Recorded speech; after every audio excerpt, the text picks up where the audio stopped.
Hello everyone, guys. My name is Vinit Kankre and I am your con teacher at this wonderful channel MBA वाला bye PW। सो दोस्तों आप देख रहे हो कि 100 डेज प्लान के काफ़ी वीडियोस अपने आ चुके हैं, जैसे कि VARC का आ गया, DILR का आ गया। गाइस अब बस बचा था कॉन्ट। वैसे डिमांड भी आ रही थी, सर कॉन्ट का कब आएगा, कॉन्ट का कब आएगा। तो यस गाइस, कॉन्ट का अब आज आ चुका है, यानी कि 26 को कॉन्ट का आपको मिल जाएगा 100 डेज प्लानर। बट आप अगर यहाँ से कैलकुलेशन लगाओ तो 100 दिन नहीं रहे गाइस, है ना। सिर्फ 3 महीने रहे, आप बोल सकते हो प्रिसाइजली 90 डेज रहे हैं, क्योंकि 31 का अक्टूबर होता है, अगस्त होता है। तो गाइज आप बोल सकते हो 90 डेज रहे हैं, बट गाइज डोंट वरी, मैंने अपने प्लानर में भी 90 डेज को ही पकड़ा है, 90 डेज के हिसाब से ही प्लान बनाया है। ठीक है, तो भले ही आपको ये 100 डेज प्लान दिख रहा होगा टाइटल, लेकिन आपके लिए प्रिसाइजली 90 डेज या 3 मंथ्स प्लान ही मैंने बनाया है। सो डोंट वरी गाइज, और इस प्लान को अब एक एक बढ़िया शिद्दत से समझना और उसको उसी तरीके से अप्लाई इम्प्लीमेंट करने की कोशिश करना गाइज, बहुत इंपैक्टफुल होगा। बड़ा सोच विचार और प्रॉपर एक एक्सपीरियंस से, है ना, जो एक टॉपर्स का व्यू होता है उस हिसाब से बनाया गया है। तो आप बिल्कुल उसी को अच्छी से फॉलो करना। और अच्छा, ये जो प्लानर है वो उन स्टूडेंट्स के लिए जो बिल्कुल यहाँ से स्टार्ट करना चाहते हैं, है ना, यानी जो बिगिनर है उनके लिए भी है। अच्छा सर, लेकिन हमारा तो ऑलरेडी स्टार्ट हो चुका है। कोई बोल रहा है सर हमारा तो 50% सिलेबस कंप्लीट हो चुका है। कोई बोल रहा होगा, जैसे कि हमारे पायनियर बैच के जो स्टूडेंट्स हैं वो बोल रहे होंगे सर हमारा तो पूरा सिलेबस हो गया है। सो गाइज ये आपके लिए भी उतना ही इम्पैक्टफुल रहेगा। अब उसमें क्या हल्का फुल्का चेंज करना है अपने में मैं आपको बताऊंगा, लेकिन एक ओवरऑल बिगिनर ने ये plan as it is follow करना है। फिर जिनका सिलेबस एक लगभग लेवल तक कंप्लीट हो चुका है, 20%, 40%, 50, 60, 80, 100, है ना, तो उन्होंने इसको किस हिसाब से मैनेज करना है, किस हिसाब से इंप्लीमेंट करना है, मैं वो भी आपको बताऊंगा guys. So how is the जो शुरुआत करें, तो देखो 90 डेज का प्लान, 3 मंथ्स का प्लानर हम शुरुआत करेंगे। सो ये प्रिपरेशन प्लान में सबसे पहले हम बात तो कॉन्ट की ही कर रहे हैं। आज का अपना जो सेशन है कॉन्ट के लिए है। तो कॉन्ट में कितने सेक्शन है ये आप ऑलमोस्ट बच्चा बच्चा जानता है, जो अब कैट देने की ठान चुका है उसको तो ये सेक्शंस पता ही होंगे गाइस, है ना। So most important section arithmetic, most important, है ना, मतलब मेजरली डोमिनेटिंग पिछले 5-6 साल से देखो। देन इक्विवेलेंट गाइज, बिल्कुल अरिथमेटिक के नीचे अगर कोई डोमिनेटिंग आता है तो वो होता है अलजेब्रा सेक्शन। ठीक है, प्लस अभी अगर I am Calcutta paper set कर रहा है, मैंने उस पर शॉर्ट्स भी बनाया था, तो आई एम कैलकटा ने जब जब पेपर सेट किया है तो ज्योमेट्री पे विशेष ध्यान दिया है गाइस। लेकिन अगेन इस माइंड सेट से हम नहीं जा सकते, हो सकता है इस बार नंबर सिस्टम पे ध्यान दे, तो करना तो हमें सभी है, लेकिन इन 3 सेक्शन को हम बहुत शिद्दत से करेंगे। सिर्फ आई एम कैलकाटा को ध्यान में रखते नहीं हूँ, पिछले 5-6 साल के पैटर्न आप देख रहे हो। 2023 में भी लेवल ऑफ डिफिकल्टी बहुत ज्यादा थी as compare with other years, लेकिन फिर भी डोमिनेटिंग सेक्शन यही थे, अरिथमेटिक, उसके बाद अलजेब्रा, ज्योमेट्री के भी बहुत अच्छे खासे क्वेश्चंस थे। मॉडर्न मैथ्स में भी अगर आप देखो तो सीक्वेंस एंड सीरीज ने अच्छा खासा बवाल किया था। एंड गाइज नंबर सिस्टम में भी फैक्टर्स ने अच्छा, लाइक उस पर भी कुछ एक आध दो क्वेश्चंस थे। सो दोस्तों हम छोड़ेंगे कुछ नहीं, हाँ, लेकिन हर सेक्शन को इस क्रूशल मोमेंट पे, अगर हम मान लो जनवरी से स्टार्ट कर रहे होते तो सबको हम इक्वली तोलते थे, लेकिन गाइज अब जो कि ये बहुत क्रूशल फेज है, तो यहाँ पर हम कैलकुलेटिव स्टडी करेंगे उतनी जो हमारे एग्जाम के लिए ज़्यादा रिक्वायर्ड है, और उससे हम अपना कट ऑफ आराम से निकाल ले। ठीक है, so guys yes, arithmetic, algebra, geometry और इन 2 section number system modern maths को हम सेम तराजू में तोलेंगे लास्ट में। सो देखते हैं क्या होना चाहिए आपका प्लान। सो गाइज अगर हम बात करें आज, जैसे मैंने कहा आज है 26 अगस्त जब ये आप ये वीडियो देख रहे हो, और कल से ये प्लान अगर आप सक्सेसफुली इंप्लीमेंट करना चाहते हो, यानी 27 अगस्त से, सो फ्रॉम 27 अगस्त टिल 26 सितंबर, यानी ये 31 डेज का प्लान आपका क्या होना चाहिए गाइज। तो ये रहा वो plan guys, date wise date आपको पूरा प्लान दिया है, आपको बस इंप्लीमेंट करना है, आपका पूरा काम कर दिया है दोस्तों, आपको बस इंप्लीमेंट करना है। सो जैसे कि आज है, मैंने कहा 26, कल से आप ये शुरू करोगे 27 अगस्त, तो 27 अगस्त को आपका क्या कंप्लीट होना, यानी इस एक दिन में आपका क्या हो जाना चाहिए, परसेंटेज। अच्छा सर परसेंटेज में क्या क्या होना चाहिए, तो गाइज सबसे पहले तो वीडियो देख लो, है ना, वीडियो देख लो हमारे परसेंटेज के, आपको बेसिक, फाउंडेशन, एडवांस, ये सारे कॉन्सेप्ट क्लियर होने जरूरी है। अब परसेंटेज में आपको पता है कि भले ये टॉपिक बहुत वास्ट है और हर जगह काम आता है, प्रॉफिट लॉस, उसके आगे मिक्सचर रिलीगेशन, उसके बाद आप सिंपल कंपाउंड इंटरेस्ट लिख लो, और इसलिए इन सारे टॉपिक्स को करने से पहले परसेंटेज का नॉलेज होना जरूरी है, उसका बेसिक और उसके एडवांस क्वेश्चन भी, क्योंकि परसेंटेज खुद एक टॉपिक भी है जिस पर क्वेश्चन आते हैं। तो उसका क्या करना है, सबसे पहले तो कॉन्सेप्चुअल वीडियोस उसके अपने देख लो, अपने आप बैचेस में ऑलरेडी ज्वाइन होंगे तो बैचेस के थ्रू देख लो, अदरवाइज यूट्यूब पे भी गाइज आपको foundation, CAT essential, propeller, then guys अभी हाल ही में अपना कैट अपेक्स बैच चल रहा है, ठीक है, तो कई सारी चीजें आपको इसी चैनल पे मिल जाएंगी परसेंटेज की। उसके बाद डीपीपीज हम देते हैं हर बैच के बाद, वो डीपीपी करो। अच्छा, स्टूडेंट बोलते हैं सर ये XYZ बुक से करे, उसका LOD 1 कर ले, इसका LOD 2 कर ले। अब देखो आप LOD 1 करोगे तो एक वैरायटी, एक दो तीन वैरायटीज के क्वेश्चन आएंगे, बस वो दो तीन वैरायटीज पकड़ ली जाएगी, उसके क्वेश्चन आएंगे। LOD 2 में फिर वो बढ़ेगा, लेकिन पता चला दिन ही खत्म हो गया। हमारे पास दिन बहुत कम है दोस्तों, तो इसीलिए हम सजेस्ट करते हैं सबसे पहले तो हमारे सेशन नोट्स करो, क्योंकि उसमें हमने सारी वैरायटीज को कवर किया है। फिर उसके बाद डीपीपी, उन्हीं वैरायटीज को और थोड़ा सा गूगलीज गूगलीज डालकर आपको क्वेश्चंस दिए गए हैं प्रैक्टिस के लिए। तो प्रायोरिटी पे पहले सेशन नोट्स, डीपीपीज करो इन सारे टॉपिक्स के। मैं सिर्फ परसेंटेज नहीं बता रहा हूँ, मैं जो जो टॉपिक्स आपको सामने बताने वाला हूँ सबके लिए सेम है।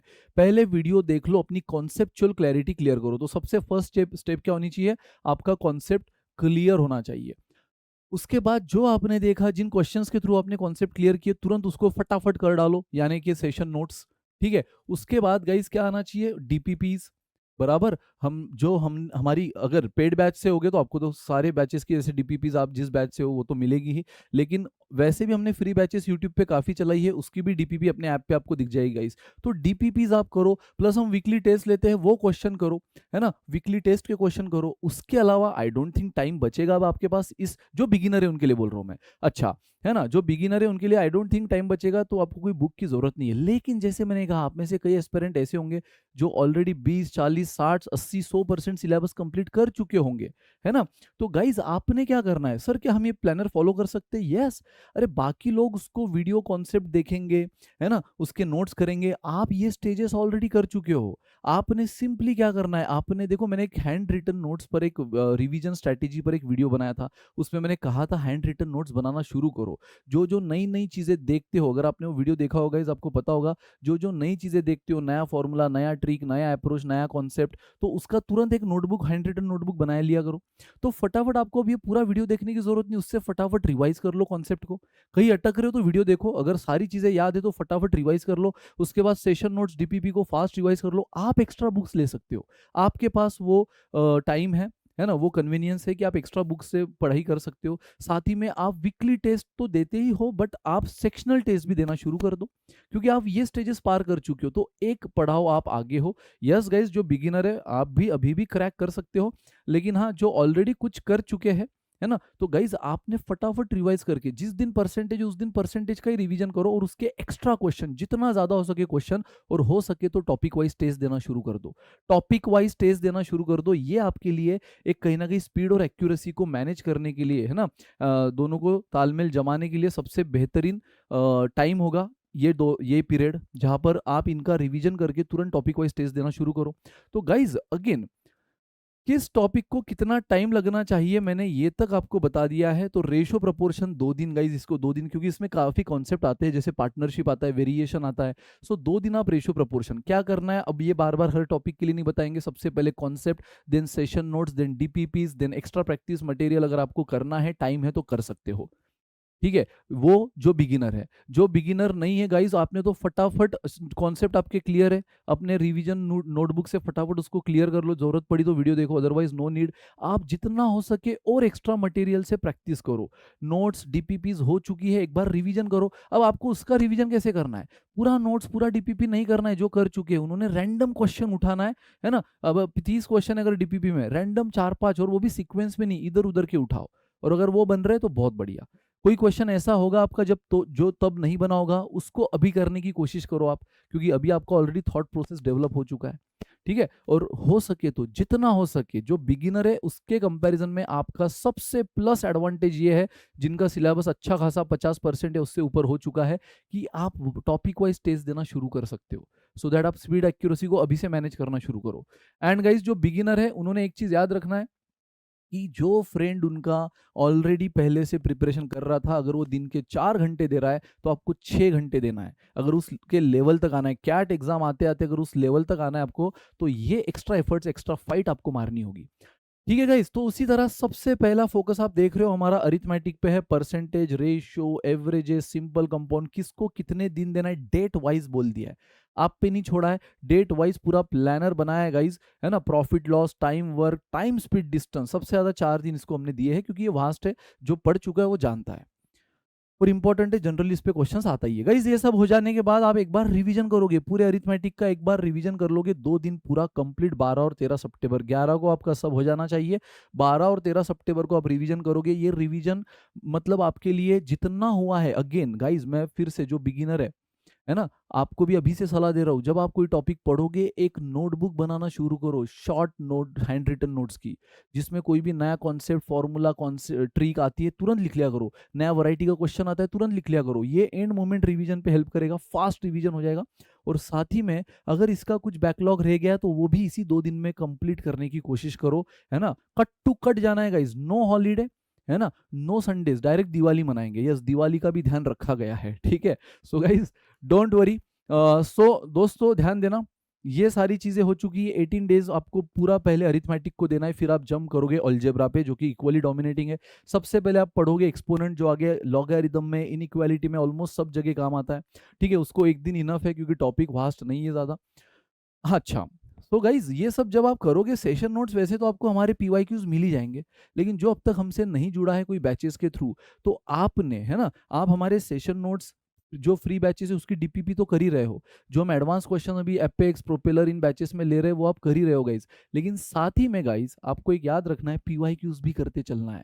पीवाईक्यूज हमेशा आपको एक आइडिया देती रहेगी कि आपका प्रिपरेशन कितना सही ट्रैक पे चल रहा है, ठीक है। तो पीवाईक्यूज लेके भी चलना है। बाकी तो गाइज सेशन नोट्स में ये सब चीजें होती है। लीनियर इक्वेशन 1 डे देखो, उसके लिए भी 1 डे इनफ है। क्वाड्रेटिक इक्वेशन 2 दिन देना है, 16-17 सितंबर। Then inequality 2 days. Modulus function को स्पेशल 2 दिन दो। हालांकि मॉड्यूलस में कई सारी चीजें इनइक्वालिटी की यूज होगी, कई सारी क्वाड्रेटिक की यूज होगी, बट यस मॉड्यूलस अपने आप में एक वास्ट टॉपिक है जिस पर क्वेश्चंस अगेन दिखे जाते हैं, मतलब ऑलमोस्ट हर स्लॉट में। सो यस, उसके बाद लॉगरिदम 2 डेज। लॉगरिदम में भी basic property based, inequality based, है ना। एंड फंक्शन की फिर, अभी यार लॉगरिदम क्या है, पार्ट ऑफ फंक्शन है। मॉड्यूलस क्या है, पार्ट ऑफ फंक्शन है। बट इसके अलावा भी ये दो तो मेजर है, इसलिए उनको मैंने अलग से स्पेशल टाइम दिया है। लेकिन उसके अलावा गाइस जो फंक्शन में रेंज, डोमेन रिलेटेड क्वेश्चन होते हैं, देन मिसलेनियस फंक्शन, जो स्टैंडर्ड फंक्शंस होते हैं ना, f of x into f of y is equal to type के, है ना, जो कि पैटर्न बेस्ड फंक्शन होते हैं, ये सारी चीजें जो हम अपने क्लास में करवाते हैं गाइस, उन क्वेश्चन को आप एक दिन दे सकते हो। वो कभी आते हैं कभी नहीं आते, तो ज्यादा डेडिकेटेडली उसको नहीं देने की जरूरत है। इनफैक्ट आपको लग रहा है नहीं सर, हम यहाँ तक आते आते ही एक आध दिन मुझे मॉड्यूलस में ज्यादा लग गया, इसके लिए दिन नहीं दे पाया, तो वो छोड़ सकते हो आप। आखिरी में टाइम मिले तो कर लेंगे, अदरवाइज छोड़ सकते हो, ठीक है गाइस। तो ये सब होने के बाद फिर अलजेब्रा की पूरी एक रिवीजन कर लेना, एक दिन में अलजेब्रा निपटा देना, वापस से अरिथमेटिक की एक दिन रिवीजन कर। गाइस अरिथमेटिक ऐसा सेक्शन है ना जिसके दम पे, अगर वाकई में इस साल भी अगर ये डोमिनेटिंग रहा ना, तो इसके दम पे आप आराम से अपना 90 परसेंटाइल सिर्फ अरिथमेटिक के दम पे निकाल सकते हो, ठीक है। सारे अटेम्प्ट किए तो फिर तो मोर देन 95, लेकिन कुछ क्वेश्चन होंगे उसके भी हेवी, थोड़ा सा टफ, थोड़ा सा घुमा फिरा कर दिया हुआ, है ना, फिर भी तो उसमें भी अगर हम पूरे ना, जैसे जनरली 8 एक क्वेश्चन, 7 से 8 क्वेश्चन आते हैं ऑन एन एवरेज, अगर हम 5 भी कर ले तो गाइस हो गया, 90 परसेंटाइल तो फिक्स है। 90-91 परसेंटाइल अगर 2023 की डिफिकल्टी लेवल को देखो तो फिक्स है, ठीक है। तो गाइज यहाँ पर इसलिए अरिथमेटिक को एक दिन रिवीजन और दो, तो ये हुआ आपका पूरा 13 दिन का प्लान। एंड गाइज सबसे इंपॉर्टेंट चीज, अब आपको मॉक टेस्ट, इतने देर में मैंने आपको सेशन नोट्स बोला, डीपीपी बोला, मैंने आपको वीकली टेस्ट बोला जो कि टॉपिक वाइज होती है, एक्स्ट्रा टॉपिक वाइज टेस्ट बोला, वो स्टूडेंट जिनका ऑलरेडी सिलेबस हो चुका है तो उनके पास टाइम है, तो ये इतने टाइम में वीडियोस तो नहीं देखेंगे, तो वो एक्स्ट्रा प्रैक्टिस कहाँ से करेंगे, एक्स्ट्रा बुक से, और एक्स्ट्रा टेस्ट भी देने की कोशिश करेंगे टॉपिक वाइज, है ना। सेक्शन वाइज जिसका अरिथमेटिक होता है उसने सेक्शनल टेस्ट देना भी शुरू करो, है ना। तो गाइज बट एक फुल लेंथ मॉक अप देना जरूरी। जैसे ये 2 सेक्शन हो जाते हैं, जैसे ये 2 डोमिनेटिंग सेक्शन हो जाते हैं, अब नंबर आता है एक फुल लेंथ मॉक का। तो जिस दिन अरिथमेटिक की रिवीजन आप करोगे, ऑलरेडी अरिथमेटिक अच्छा खासा आप कंप्लीट कर चुके हो, एक दिन रिवीजन इनफ है गाइज, तो उसी दिन गाइज एक मॉक दे देना, एक मॉक दे देना बिना किसी एक्सपेक्टेशन के। गाइज बिना किसी एक्सपेक्टेशन के, हो सकता है इसमें लोवेस्ट मार्क आए आपके, बट उससे डिमोरलाइज नहीं होना है, अपनी प्रिपरेशन बीच में से रोकना नहीं है, नहीं सोचना है कि सर 31 डेज इतना किया कुछ नहीं हो रहा है। गाइज मैं अभी से बोल रहा हूं, ज्यादा आए तो ओवर कॉन्फिडेंट भी मत होना, कम आए तो लो कॉन्फिडेंट तो बिल्कुल मत होना, बिना किसी एक्सपेक्टेशन के, बस एक अपने आप की ओवरऑल प्रोग्रेस समझने के लिए गाइज ये टेस्ट दे देना। जहां पर भी लगे कि यार प्रोग्रेस सही चल रही है, बी मतलब कंटिन्यू, बी कंसिस्टेंट, है ना, कीप गोइंग। लेकिन जहां लग रहा है ना, ओवर कॉन्फिडेंट नहीं होना है, लेकिन जहां लग रहा है कि यार मेरी अभी इतना स्कोर बहुत कम आया, इसका मतलब कहीं तो लूप होल से, और इसलिए मैंने बोला तुरंत उसको एनालाइज भी करना। कि कम आए तो कहाँ कम आए। हो सकता है मैंने अरिथमेटिक के मैक्सिमम क्वेश्चन अटेम्प्ट किए लेकिन वो गलत आए। क्यों गलत आए? कोई सिली मिस्टेक्स की वजह से गलत आया, या मैंने कंसेप्ट ही गलत अप्लाई कर दिया, अप्रोच ही गलत अप्लाई कर दिया, क्वेश्चन को इंटरप्रेट ही गलत किया, कहाँ पे दिक्कत हुई है? या मैंने अलजेब्रा को अंडर एस्टिमेट किया बट उसके काफी स्ट्रेट फॉरवर्ड क्वेश्चन आए थे, कहाँ दिक्कत हुई है? ठीक है, तो ये एनालाइज जरूर करना गाइस। ये टेस्ट बस एक एनालिसिस के लिए देना है, सो दैट अब तक हम जो प्रिपरेशन करते आए, ऐसा ना होना यार कि हम घर से निकल पड़े, मंजिल की ओर पहुंच गए और फिर चेक किया हमने कि सही रास्ते से आए थे क्या। ठीक है, पता चला रास्ते ही गलत था तो मंजिल ही गलत निकली। बराबर। तो गाइज अगर बीच बीच में चेक करते आएंगे, है ना, थोड़ा रास्ता कवर किया, चेक कर लिया कि भाई रास्ता तो सही है ना, तो सही रहेगा ना। अगर कहीं से यू टर्न लेना है तो वहीं से ले लेंगे, है ना, कुछ गलतियां सुधारना है तो वहीं से सुधार लेंगे। तो दोस्तों बस इसी के लिए आपको पहली मॉक दे देना है, डेट के साथ मेंशन कर दिया 26 को। अब देखो 26 तक आप पहुंच चुके हो, 2 फंटास्टिक सेक्शन आप कंप्लीट कर चुके हो अरिथमेटिक एंड अलजेब्रा। अब आता है 27 से लेकर 27 31 डेज प्लान। इसमें आप क्या करोगे? जैसे मैंने कहा, अब थर्ड डोमिनेटिंग सेक्शन आता है ज्योमेट्री। सो गाइस ज्योमेट्री में सबसे इंपॉर्टेंट, जैसे वेटेज हो और जैसे एक दूसरे से रिलेटेड है उसी हिसाब से दिया है, ट्राइंगल, सर्कल, क्वाड्रिलेटरल पॉलीगॉन आप एक साथ में कर सकते हो, हम पढ़ाते भी इनफैक्ट उसको एक ही साथ में। कोऑर्डिनेट, ज्योमेट्री, मेंसुरेशन, 3 दिन ट्राइंगल वास्ट है, उसमें ट्रिग्नोमेट्री का भी थोड़ा पार्ट आप देखते हो, right. Then 2 days circle, 2 days quadrilateral polygon, 2 days coordinate and एक दिन मेंसुरेशन, यानी सरफेस एरिया वॉल्यूम वाले क्वेश्चन है ना। इन दिनों में आप देख रहे हो ज्यादा उस पर कुछ आ भी नहीं रहा है, लेकिन यस कर लो, है ना, यू नेवर नो कब काम आ जाए। तो यस, उसके बाद गाइस ज्योमेट्री की रिवीजन। ठीक है, जो इतना सब कर लिया, ज्योमेट्री की एक रिवीजन तो बनती है, उसके बाद फिर से अरिथमेटिक अलजेब्रा को एक बार उठाओ, एक दिन में फटाफट अगेन। सर एक दिन में कैसे होगा? अरे सब थोड़ी करना है, वो हैंड रिटन नोट्स कब काम आएंगे? बिना उसके करोगे गाइस, हैंड, मैं अभी से बोल रहा हूँ, इस पूरे प्रोसेस का सबसे बड़ा रिसोर्स है वो आपका हैंड रिटन नोट्स। ठीक है, तो वो हैंड रिटन नोट्स के बिना करोगे तो आप मतलब आप टारगेट अचीव कर ही नहीं पाओगे, क्योंकि एक दिन रिवीजन आप अलजेब्रा अरिथमेटिक की कैसे कर लोगे वापस वीडियोस देख के? जरूरत नहीं ना वीडियो देख के। उस वीडियो का जो सबसे इंपॉर्टेंट चीजें थी जो आपके लिए थी, हर स्टूडेंट टू स्टूडेंट वेरी करेगा। किसी स्टूडेंट को बहुत सी बातें पता थी, उसने कम नोट डाउन की चीजें। किसी स्टूडेंट को सारी बातें नहीं थी, वो टॉपिक कभी किया नहीं था, उसने ज्यादा चीजें नोट डाउन करी। बट जो भी आंखों के सामने रहेगी ना, पूरा वीडियो देखने की जरूरत नहीं है, फटाफट से उसको रिवाइज कर लेना। और फिर गाइज मॉक टेस्ट आपको देना है 9 अक्टूबर को, अगली 26 को दी थी हमने पहली सितंबर को, फिर और एक मॉक टेस्ट देना है 10 अक्टूबर को। तुरंत back to back 2 mock test दे देना है, क्योंकि इस बार आपके 3 सेक्शन हो चुके हैं, तो और नंबर ऑफ अटेम्प्ट बढ़ने चाहिए और स्कोर बढ़ना चाहिए, और बढ़ेगा भी गाइज, शिद्दत से जाओ बढ़ेगा। और अगेन बिना एनालिसिस का मॉक देना, ये मतलब इररिलेवेंट है, वेस्ट ऑफ टाइम है, वेस्ट ऑफ एनर्जी है। कम से कम मॉक के बाद 1.5 से 2 घंटा एनालिसिस को दो कि मैंने कौन से क्वेश्चन गलत किए और वो गलती क्यों हुई। वो मेरी सिली मिस्टेक थी, नेक्स्ट टाइम से नहीं होना चाहिए। वो मेरी कॉन्सेप्चुअल मिस्टेक थी, तुरंत रिवीजन करो। तुरंत कौन सा कॉन्सेप्ट था जो भूल गए हो आप, तुरंत रिवीजन करो गाइज, वो भी नेक्स्ट टाइम से नहीं होनी चाहिए। ठीक है, तो ये सिली मिस्टेक हो रही है, कॉन्सेप्चुअल मिस्टेक हो रही है, कैलकुलेशन मिस्टेक हो रही है, हड़बड़ी में गड़बड़ी हो रही है, हमने आंसर भी निकाल लिया सही लेकिन बी पे टिक करने की जगह सी पे कर दिए, again part of silly mistake. तो ये सारी चीजें अगर हो रही है गाइज, ये एनालाइज करो, so that back of the mind ये स्टक हो जाएगा, और वो सबकॉन्शियसली एक बार आपके दिमाग में आ गया तो आप ये गलतियां नहीं करोगे। ठीक है, उसके बाद गाइज आते हैं हम लास्ट सेक्शन, जिसको हमने क्लब कर दिया है, मॉडर्न मैथ्स नंबर सिस्टम। इसमें हमने मतलब अगेन जो ओवरऑल इतने सालों से चलता है उसके वेटेज के हिसाब से दिया है। सीक्वेंस सीरीज सबसे पहले तो कर डालो यार, इन दिनों में काफी आप देख रहे हो 23 में भी काफी इंपॉर्टेंट टॉपिक रहा है ये sequence series. Then factors and LCM HCF कर डालो नंबर सिस्टम का गाइस, ये मॉडर्न मैथ्स से, ये नंबर सिस्टम से। अगेन सीक्वेंस सीरीज कोई मॉडर्न मैथ्स में लेता है, कोई अलजेब्रा में लेता है, कोई नंबर सिस्टम में लेता है, हम तो उसको मॉडर्न मैथ्स में लेते हैं guys. Then remainder and unit digit theorem, फिर पीएनसी, प्रोबेबिलिटी, काफी सालों से थोड़ा सा छुपा हुआ टॉपिक से एक आध बार बीच में पूछ लिया जाता है।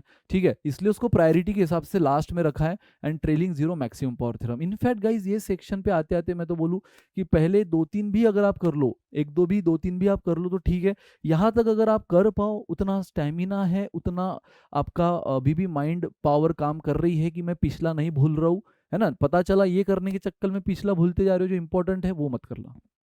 तो इसलिए वेटेज के हिसाब से आपको सारे सेक्शन का सीक्वेंस और टॉपिक का सीक्वेंस दिया गया है गाइस, वेटेज और एक दूसरे की डिपेंडेबिलिटी के हिसाब से।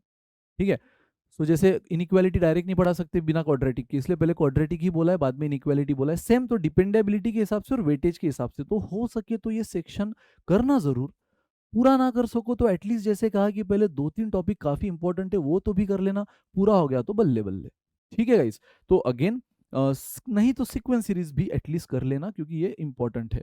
अगेन जो, लेकिन जो पूरा कर सकते हो मैं तो बोलूंगा पूरा ही करो। और ये अगेन बिगिनर के लिए जो पहले से करते आ रहे हो, और आपने किसी ने अगर इसमें से कुछ भी ऑप्शन में डाला है आप तो कर डालो यार, आप तो कर डालो, अभी टाइम है आपके पास। ठीक है, तो ये एक एडवांटेज आपके पास रहेगा, कर डालो। तो गाइज ये देखो डेज के हिसाब से अगेन दिया है planner plus fill full revision. अब इसकी सेपरेट रिवीजन करने की जरूरत नहीं, हम दे ही इसको वेटेज कम रहे, फुल रिवीजन करो। फुल रिवीजन में मर्जी आपकी, आपको लग रहा है मैं अरिथमेटिक, देखो ये मॉक टेस्ट दी ना आपने, यहाँ पे 2 पीछे 1 3, तो वहां से आपको समझ भी गया है ना कि मेरी ज्यादा कंसेप्चुअल मिस्टेक कहाँ हो रही है, मैं कौन सी चीजें ज्यादा भूल रहा हूँ, उसकी ज्यादा रिवीजन करो। फिर वो अरिथमेटिक हो, वो अरिथमेटिक के कोई 1-2 सिलेक्टेड टॉपिक हो, अलजेब्रा के 2-3 सिलेक्टेड टॉपिक हो, तुरंत जरूरत पड़े तो उसका वीडियो भी देखो, जरूरत पड़े तो उसका एक्स्ट्रा क्वेश्चंस भी करो, उसकी सेपरेट टॉपिक वाइज टेस्ट दे दो अगर कोई टॉपिक ज्यादा दिक्कत दे रहा है तो। 5 दिन बस पूरा रिवीजन पे डालना है गाइज, और यहाँ तक आप अपना सिलेबस कंप्लीट कर चुके होंगे 20 अक्टूबर। 5 दिन यानी 25 अक्टूबर तक आप अपना देखो, मतलब आज भी आप शुरुआत कर रहे हो और इस प्लानर को डे टू डे वाइज अगर सही से फॉलो करो तो 25 अक्टूबर तक आप पूरे रिवीजन के साथ प्रिपेयर्ड रहोगे, रेडी रहोगे। बस अब कहाँ पे कमी रहेगी, स्पीड और एक्यूरेसी के तालमेल में। क्वेश्चन पढ़ के उसका अप्रोच तुरंत क्लिक होना चाहिए वो स्टेज आने के लिए, और वो स्टेज आने के लिए फिर शुरुआत होती है मॉक टेस्ट की गाइस। फिर से 26 अक्टूबर को तुरंत मॉक टेस्ट, 27 अक्टूबर को तुरंत मॉक टेस्ट। तो ये रहा आपका 14 एंड 17 31 डेज प्लान गाइस। आप पहुंच चुके हो 27 अक्टूबर पे, उसके बाद आप आते हो 28 अक्टूबर से लेकर जब तक है कैट, 28 अक्टूबर से लेकर जब तक है कैट। क्या करना है, मॉक टेस्ट, उसका एनालिसिस, एनालिसिस में समझेगा गलतियां कहाँ हो रही है, कौन सा टॉपिक वीक जा रहा है, कौन सा टॉपिक सही जा रहा है, कौन से टॉपिक पे बहुत इंपॉर्टेंट है, बहुत क्वेश्चंस आ रहे हैं लेकिन हम बहुत इग्नोर कर रहे हैं, है ना, बहुत नजरअंदाज कर रहे हैं। तो वो चीजें जब आपको मॉक टेस्ट से समझेगी तब आप क्या करोगे गाइस, रिवीजन। यस, उस टॉपिक की रिवीजन करो, जरूरत पड़ी तो उस टॉपिक के और एक्स्ट्रा क्वेश्चंस करो जिसमें आपको मॉक टेस्ट में सबसे ज्यादा दिक्कत जा रही है। इसलिए एनालिसिस इज इंपॉर्टेंट, ये हार्ट ऑफ द प्रोसेस है। बिना इसके आपको गलतियां नहीं समझेगी, और बिना नहीं समझे गलतियां आप कैसे सुधारोगे। ठीक है, फिर तो वही गलतियां मॉक में कर लोगे, मेन एग्जाम में कर लोगे। तो वो सारी गलतियां सुधारने की गुंजाइश मॉक में है, सो दैट कैट में ना हो। ठीक है, तो एनालाइज सही से करो, और जो आपका वीक पॉइंट जा रहा है उसको स्ट्रॉन्ग करो through revision, through extra practice. जरूरत पड़ी कोई टॉपिक की फिर से वीडियो देखो, क्या फर्क पड़ता है। ठीक है, एंड गाइस फिर क्या करें सर, अरे कुछ नहीं, repeat the cycle, repeat the cycle for this entire period 28 अक्टूबर से लेकर जब तक है कैट। इनफैक्ट गाइस इसमें कोई भी न्यू टॉपिक अब ट्राई मत करना, जितने भी टॉपिक आपको करना है, मैंने कहा जितने भी टॉपिक आपको करना है या जो भी ऑप्शन में डालना है, मैंने कहा है ये 3 सेक्शन तक तो बिल्कुल मत डालना, जो थोड़ा बहुत कहीं डालना है यहाँ डालो। लेकिन अगेन गाइस हो सके तो कर डालो, नहीं अगर आपको कोई लग रहा है कि पिछले टॉपिक के 1-2 जो टॉपिक्स है, जो इंपॉर्टेंट टॉपिक्स थे वो आपने बहुत ऊपर ऊपर से करे, शायद मैंने 2-3 दिए आपको, 2 दिन इनफ नहीं हुए, तो फिर ये पीरियड ये टाइम उनके लिए यूटिलाइज करो इन दैट केस, जिसको नहीं हो रहा है। बट जो शिद्दत से दिन के 4-5 घंटे देगा वो कर ही लेगा। ठीक है, but anyways again grasping power very होती है स्टूडेंट टू स्टूडेंट, तो जनरली ऑप्शन में कोई डालना मत। और जितना भी आपने कर लिया है गाइज, एक चीज याद रहे, इस पीरियड में नो न्यू टॉपिक्स, कोई नया एक्सपेरिमेंट नहीं करना है। ठीक है, नो न्यू टॉपिक्स, आपको जितना भी करना है वो आपको पीरियड दे दिया गया था, कितना, 27 अक्टूबर तक, 28 अक्टूबर से लेकर जब तक है। और दिवाली भी इसी पीरियड में है, तो दिवाली का भी ध्यान रखा गया है इस 2-3 दिन रहेगी दिवाली, त्योहार रहेंगे, फेस्टिवल्स रहेंगे हर किसी के, तो आप आराम से थोड़ा सा पढ़ाई, थोड़ा सा एंजॉय कर लेना, मतलब थोड़ा माइंडसेट और फ्रेश हो जाएगा। ये कोई इतना बर्डन में पढ़ने वाली चीज नहीं है गाइस, कैट ट्रस्ट में जितना फ्रेश माइंड से पढ़ोगे उतना मजा आएगा। ठीक है, तो थोड़ा बहुत पढ़ाई, थोड़ा बहुत मॉक, थोड़ा बहुत सेलिब्रेशन। ठीक है, तो गाइज लेकिन नो न्यू टॉपिक्स, जो भी करना है सब 27 अक्टूबर तक करना है। यहाँ पे आपको बस जो चीजें वीक पड़ रही है उसको स्ट्रॉन्ग करना है, वापस चेक करना है कि स्ट्रॉन्ग हुई क्या, वो अगर फिर से वीक पड़ रही है स्ट्रॉन्ग करना है, वापस चेक करना है कि स्ट्रॉन्ग हुई क्या, ये तो हो गई, कोई दूसरी वीक पड़ गई उसको स्ट्रॉन्ग करना है। कंटिन्यू द साइकिल, बस कोई नया टॉपिक ट्राई नहीं करना। और इनफैक्ट मैं तो बोलूँ, मैंने बोला है यहाँ 28 से जब तक है कैट, लेकिन आपकी कैट है 24 नवंबर को, आप ये प्रोसेस मैक्सिमम 20 नवंबर तक करना, उसके बाद मॉक भी स्टॉप कर देना। सर कितनी मॉक्स देनी चाहिए बताऊंगा, उस पर भी मैं आऊंगा गाइस, ठीक है, उस पर भी आगे की स्लाइड आएगी। तो 20 नवंबर तक आप मॉक देना, उसके आखिरी के 1-2 दिन मॉक भी मत देना, क्योंकि क्या होता है 24 को एग्जाम है, बच्चा 23 को मॉक देता है, अब बहुत सी गड़बड़ में हॉल टिकट हो रहा है कि नहीं, कल सेंटर पे जाना है, सारी सेटिंग मैच होते करते दूसरे सिटी में जाना है, और फिर इतने सारे टेंशन में वो एक मॉक देता है, और फिर उसमें कम आ गए तो फिर तो भाई, आज मॉक में कम आ रहे कल एग्जाम में, सोचो वो यही से पैनिक लेवल लेके जा रहा है अपनी एग्जाम में। तो इसीलिए मैं तो बोल रहा हूँ आखिरी के 2-3 दिन, 20 वाली मॉक में कम आए ज्यादा है कोई फर्क नहीं पड़ता, यहां से बस एक फाइनल स्ट्रेटेजी डिजाइन कर लेना इन 3 दिनों में। 20 के मॉक को रुक जाना, 21, 22, 23 क्या करना है, एक फाइनल स्ट्रेटेजी डिजाइन करना है, किस टाइप के क्वेश्चन लेना है आपको, किस टाइप के छोड़ना है, यस कौन से क्वेश्चन छोड़ना है, ये भी एक बेस्ट स्ट्रेटेजी होती है। 2 राउंड में करना है पूरी एग्जाम को या 3 राउंड में। फर्स्ट राउंड में वो क्वेश्चन जो इजीली डुएबल है, वो 5-6 क्वेश्चन होते ही है। सेकंड राउंड में वो क्वेश्चन जो डुएबल है बट टाइम टेकिंग है, तो उसको सेकंड राउंड में करो, ठीक है।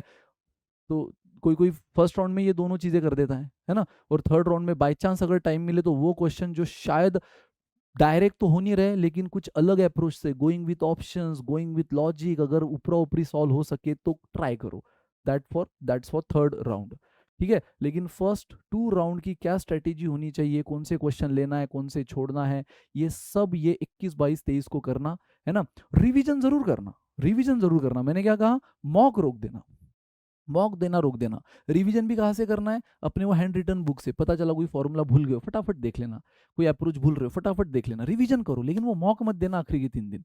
एकदम न्यूट्रल फ्रेश माइंड से, पॉजिटिव माइंडसेट से जाना कि यार मैंने कर दिया है सब, ठीक है। अगेन मैं यहाँ तक आ चुका हूँ गाइज, ऑलमोस्ट हो चुका है बिगिनर वालों का सिलेबस कंप्लीट, मॉक देना सब चीजें हो चुकी है। मैं फिर से इसमें ऐड कर दूं वो स्टूडेंट जो बिल्कुल बिगिनर नहीं है ना, एक लगभग 50, देखो बिगिनर मतलब ऐसा नहीं कि आज ही शुरू कर रहा है, बिगिनर यानी वो जो 20-30% सिलेबस कंप्लीट किया है, हमारे लिए वो भी बिगिनर है। बट वो बच्चा जो 40-50% है, उससे ज्यादा सिलेबस कंप्लीट कर चुका है ऑलमोस्ट पूरा, जैसे मैंने कहा पाइनियर बैच वाले स्टूडेंट्स, प्रो बैच वाले स्टूडेंट्स।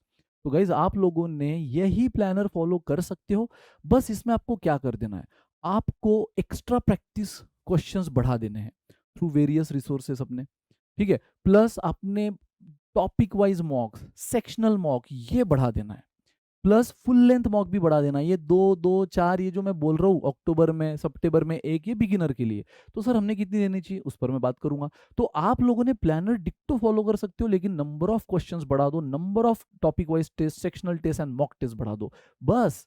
क्योंकि यार सिलेबस तो वही है ना, कितना कर लोगे, बस आपका अगर स्पीड और एक्यूरेसी अब बैलेंस करना है तो आप ये चीजें ज्यादा करो, क्योंकि आपके पास टाइम है, तो एडवांटेज है।